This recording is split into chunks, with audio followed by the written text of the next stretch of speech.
isagoo ku sugan wadanka Mareykanka waraysi uu siiyay idaacadda kulmiye ee magaalada Muqdisho habeenkii xalay ahaa Maxamed Cabdullaahi Farmaajo ra'iisul wasaarihii hore ee Soomaaliya ayuu uga hadlay arrimo dhowr ah oo ay ka mid yahay ama si gaar ah diiradda u saaray arrimaha dalka Kenya ka taagan ee dhibaatooyinka loo geysanayo shacabka Soomaaliyeed ee wadankaasi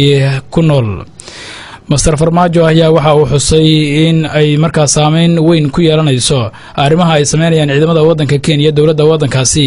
wax laga xumaado ayuu ku tilmaamay arrintaasi isagoo uga digay dawladda Kenya cawaaqib aysan mahadin inay ka dhalan karto ku xadgudubka shacabka Soomaaliyeed ee wadankaasi ku nool oo uu sheegay in ay ku kordhin karto cadaawadda iyo in kooxaha markaa qaraxyada ka geysanaya wadankaasi ay helaan taageero sida uu yiri. waxaan rabaa horta inaan shacabka walaalaheena aan la qaybsano xanuunka iyo caddiga dhibaatada ku dhacday runtii waa wax aad iyo aad looga nafo annagu markaan ka aragnay midiyaha iyo sida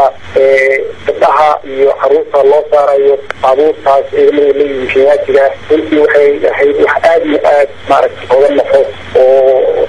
aan aad iyo aad u wanaagsanayn runtiina haddii la rabo in lala dagaalo qolada dhibka samaysay ee shabaabka ah nabadiidka ah sidaas ma aha in lagala dagaalo in caruurta iyo dumarka iyo dadka masaakiinta waxba galabsan oo runtii martida u ah dawladda Kenya inay galacsato ma aha waana arrin aad iyo aad argagax u ah saacidi kartana qolada nabadiidka ah ayana waxa ay doonayaan nabadiidku waa intaas inay dadku dhan isku daraan oo cadaawadu ay barato arrin aad iyo aad looga naxayahay. isagoo sii hadlaya ayaa Maxamed Cabdullaahi Farmaajo ra'iisul wasaarihii hore ee Soomaaliya waxa uu isweydiiyay sababta dawladda Soomaaliya ay uga aamusay dhibaatada dadka Soomaaliyeed ku haysta wadanka Kenya